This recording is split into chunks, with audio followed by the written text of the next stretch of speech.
जय महाराष्ट्र. मी जयरामपुरी. आपण पाहताय महाजनादेश 2014. एकीकडे काही पक्ष तरुणांनी राजकारणात यावं यासाठी प्रयत्न करतायत, तर दुसरीकडे काही पक्ष याच तरुणांना राजकारणात येण्यापासून रोखण्याचाही प्रयत्न करतायत. या लोकसभा निवडणुकांच्या अनुषंगानं अशी अनेक उदाहरणं समोर आली. यातलंच एक प्रमुख उदाहरण उस्मानाबाद जिल्ह्यातलंही आहे. रोहन देशमुख यांना भाजपनं उमेदवारी दिली नाही आणि त्यांनी बंडखोरी करत अपक्ष उमेदवारी अर्ज दाखल केला आणि आज ते लोकसभा निवडणुकीच्या रिंगणात आहेत. आज आपण त्यांच्याशीच चर्चा करणार आहोत, त्यांच्याशी गप्पा मारणार आहोत.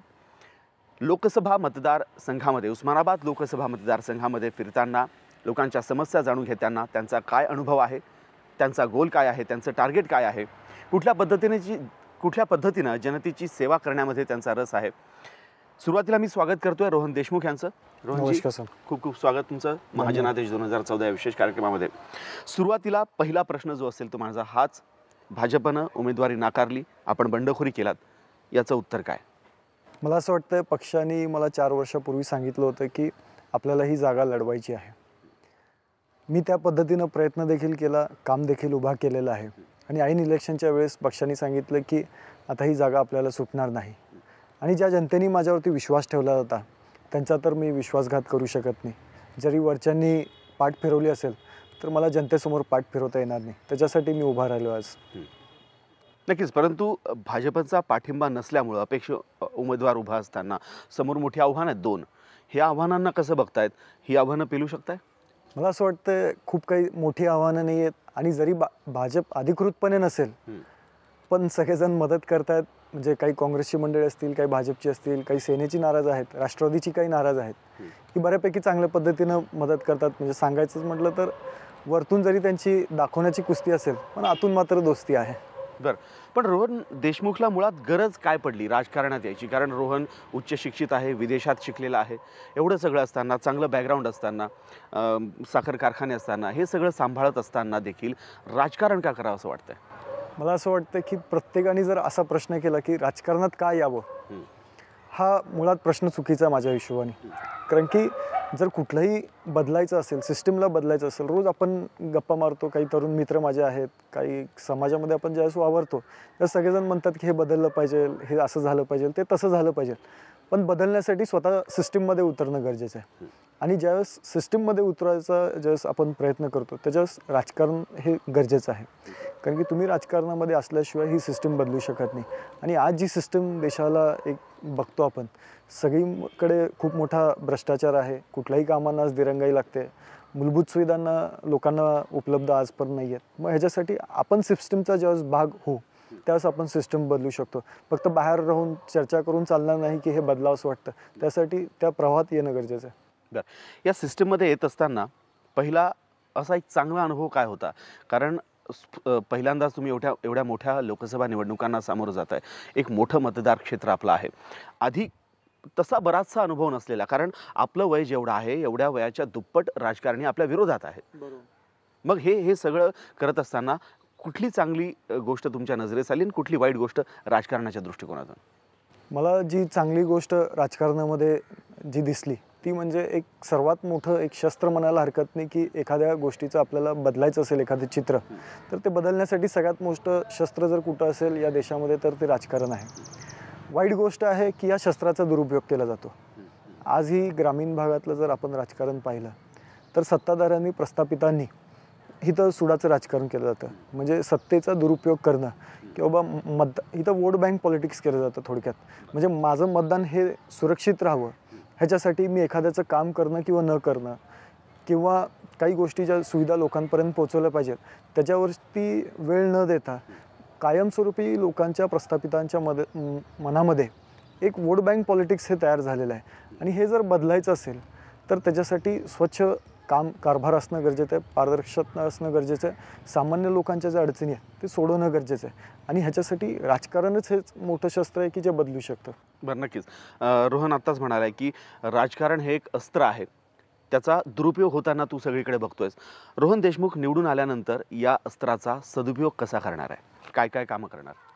आजही उस्मानाबाद मी ज्या लोकसभामध्ये उभारतोय या लोकसभा मतदारसंघामध्ये मला असं वाटतं की प्रस्थापितांनी आजपर्यंत जी सत्ता भोगलेली आहे इथं सहकार क्षेत्राची चांगली मोठ्या प्रमाणात मोठं जाळं होतं सहकार क्षेत्राचं. मग ते दूध डेअरीचं असेल, कारखान्यांचं असेल, बँकेचं असेल, हे सगळं सहकार क्षेत्र यांनी मोडीत काढलेलं आहे. दुसऱ्या बाजूने इथे लोकांना आजही मूलभूत सुविधा म्हणजे शिक्षण, आरोग्य हे आजही मिळत नाही. आणि मी आल्यानंतर मला असं वाटतं की छोट्या छोट्या गोष्टीमध्ये मला बदल घडवायचा आहे. आज इथं शिक्षणाचं, आज आमच्याकडे मतदारसंघामध्ये MA, BEd, DEd झालेली एवढी माणसं आहेत की प्रमाणाच्या बाहेर आहेत. पण आज समाजामध्ये तेवढे शिक्षकांची गरज नाही, पण तेवढे शिक्षक तयार व्हायला लागले. पण समाजामध्ये आजची गरज जी पाहिली आपण, आज मोबाईल रिपेअरीसारखे कोर्सेस असतात, आज ड्रायव्हिंगचे कोर्सेस आहेत, मोबाईलचे कोर्सेस आहेत, हॉटेलचे कोर्सेस आहेत. हे कोर्सेस समाजामध्ये कुठंतरी येणं गरजेचं आहे. त्यासाठी अभ्यासक्रमाचा बदल असणं गरजेचं आहे. असे अनेक विषय आहेत की बाबा ज्याच्यामध्ये तंत्रज्ञान हे लोकांपर्यंत, आज शेती जी केली जाते आमच्याकडे ती पारंपरिक पद्धतीनं केली जाते.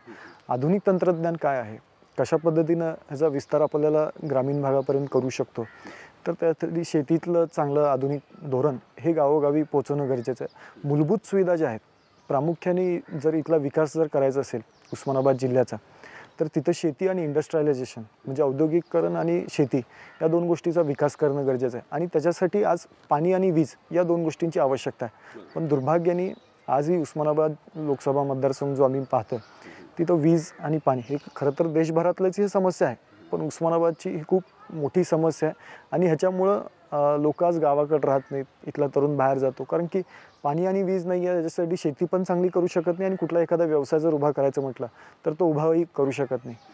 आणि ह्याच्यामुळं पैसा पण येणं थांबतो. बरं, नक्कीच. मतदारसंघात फिरत असताना अनेक समस्या तुझ्या समोर सध्या येतात, त्याचा तू उहापोह करतोच आहेस. शेतीच्या संदर्भातल्या कुठल्या प्रमुख समस्या तुझ्या समोर येतात? कारण मोठ्या प्रमाणात गारपिटीचा आत्ताच फटका शेतकऱ्यांना बसलेला आहे. सरकारी मदत अजून शेतकऱ्यापर्यंत पोहोचू शकलेली नाही आहे. काय वाटतंय, हा सरकारचा ढिसाळपणा आहे की खरंच सरकारी धोरण हे शेतकऱ्यांच्या बाबतीतलं अजूनही तेवढं म्हणावं तसं पॉवरफुल नाही आहे की जे शेतकऱ्यांपर्यंत पोहोचू शकतं, ज्याचा उल्लेख तू करतोयस?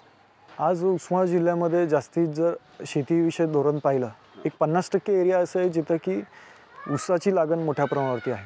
आणि या ऊसावरती ज्या पद्धतीनं ऊसाला भाव मिळत नाही पहिला तरी लोकांचा सगळ्यात मूळ प्रश्न आहे.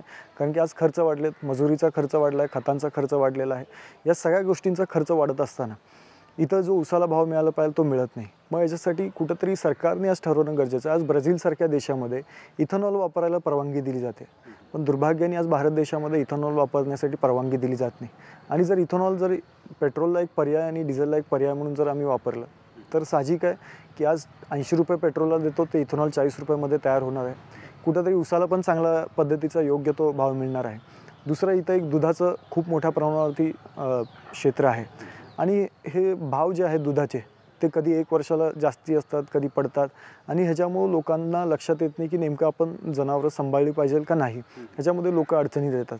आणि ह्याच कारणासाठी मला असं वाटतं की भाव स्टॅबिलाईज होणं, त्याच्यासाठी इथे मोठे मोठे पावडर प्लांट दुधावरती आज फक्त इथं चांगले दूध संघ उभा होते, पण भ्रष्टाचारामुळे, प्रस्थापितांच्या राजकारणामुळे हे सगळं बंद पडलेलं आहे. आणि ह्याला कुठंतरी एक powder industry, milk powder industry किंवा दूधचे बाय प्रोडक्ट्स तयार करून किंवा दुधाचा भाव हा कायमस्वरूपी स्टेबल राहील ह्याच्यावरती पण काम करणं गरजेचं आहे. दुसरा इथं मोठा विषय की बाबा एक सोयाबीन आणि कापूस ह्याही पिकांची आणि काही जिरायत एरिया मोठ्या प्रमाणावरती आहे. तर ह्या पिकांसाठी कुठंतरी प्रक्रिया उद्योगधंदे ह्या एरियामध्ये येणं गरजेचं आहे. आणि ते जर आले तर इथल्या माल इथल्या इथंच राहू शकतो, चांगला भाव त्याला उपलब्ध होऊ शकतो. आणि जो काही शेतकरी माल पिकवणार आहे तो गॅरंटी राहील की तो जाणार आहे, विक्री जाणार आहे. आणि जर विक्री केला तर निश्चितच त्याला भाव मिळणार आहे. कारण की आज मागणी आणि पुरवठा या दोन गोष्टींचा अंदाजा शेतकऱ्यांना येत नाही. आणि त्याच्यामुळे कुठलं पीक कधी घ्यावं ह्याचं थोडं मार्गदर्शन कमी पडतं. शेती आणि शिक्षण या 2 क्षेत्राबद्दलचं तुझं मत तू प्रकट केलं. काय तुला त्यात करायचं हे सांगितलंस. इतर क्षेत्रांबद्दल काय? कारण उस्मानाबादमध्ये अजूनही औद्योगिक विकास नाही आहे, दळणवळणाची व्यवस्था नाही आहे. पाहिजे तो विकास अजून उस्मानाबादचा गेल्या अनेक दिवसांपासून झालेला नाही आहे. अनेक मंत्रिपदं या शहरानं भोगली आहेत, परंतु तरीही तो विकास नाही झाला. कुठला अजून विकास तुझ्या दृष्टिक्षेपात आहे जो तुला खासदार निवडून दिल्यानंतर तू करणार आहेस? इथे जे विकास जर पाहिला, एक पर्यटन आणि तीर्थक्षेत्राचा एक मोठा चांगल्या पद्धतीनं विस्तार आणि विकास होऊ शकतो. आज महाराष्ट्रातलं कुणाचं जरी लग्न झालं तर त्याला तुळजापूरला दर्शनाला यावं लागतं. आणि जर तुळजापूरला दर्शनाला यायचं म्हटलं तर इथं आज ज्या पद्धतीनं सोयीसुविधा उपलब्ध असणं गरजेचं आहे, जसं आपण शिर्डी पाहतो, बालाजी पाहतो, त्या धर्तीवरती तुळजापूरमध्ये त्या सुविधा उपलब्ध होत नाही आणि मग त्याच्यासाठी तीर्थक्षेत्राचा जो विकास ज्या पद्धतीनं लोक आली पाहिजे, त्यांच्या सुविधा उपलब्ध झाल्या पाहिजे, लोकांना परत वाटलं पाहिजे की इथं आलं पाहिजे, या गोष्टी तिथं उपलब्ध होते. आज आपण पाहतो महाबळेश्वरकडे अनेक लोक जातात की सुट्ट्या, एक आठवड्याच्या उन्हाळ्याच्या सुट्ट्या घ्यायला. इकडं उस्मानाबाद जिल्ह्यात पण तसे चांगले डोंगर वगैरे आहेत. भूमवाशीचा जो बेल्ट आहे, चांगली डोंगर आहेत, चांगल्या पद्धतीनं पर्यटन क्षेत्राचा विकास होऊ शकतो. नळदुर्गसारखा चांगला किल्ला आहे, पण त्याचं कुठंतरी डागडुजी करणं, त्याला चांगलं एक वेगळ्या स्वरूपाचं चित्र निर्माण करून देणं, या गोष्टी तिथं होणं गरजेचं आहे. पण पर्यटन तीर्थक्षेत्र ह्याचाही विकास होत नाही. दुसरं इन्फ्रास्ट्रक्चरच्या बाबतीत जर पाहायला गेलं, आज जसं की एखादी रेल्वे आली, आज सोलापूर जिल्ह्यामध्ये रेल्वे आली आहे, तर तिथं बिर्लासारखे सिमेंटचे प्रकल्प आलेले आहे. आज हजारो तरुणांना रोजगार उपलब्ध होतो, 1000-1200 गाड्या त्या ठिकाणी लागतात. आणि एक रेल्वे आल्यानं साहजिक आहे की लोकांचा प्रवास जो आहे तो शहराकडे वाढतो. आणि ह्या कारणासाठी आज तुळजापूर जळगाव जो रेल्वेचा प्रश्न आहे, अनेक वर्ष झालं हा प्रश्न तसाच राहिलेला आहे. आणि दक्षिण भारत आणि उत्तर भारतला कनेक्टिंग करणार हे उस्मानाबाद खूप चांगल्या पद्धतीनं शहर म्हणून डेव्हलप होऊ शकतं, पण त्या दृष्टीने त्याच्याकडे आजही पाहिलं जात नाही.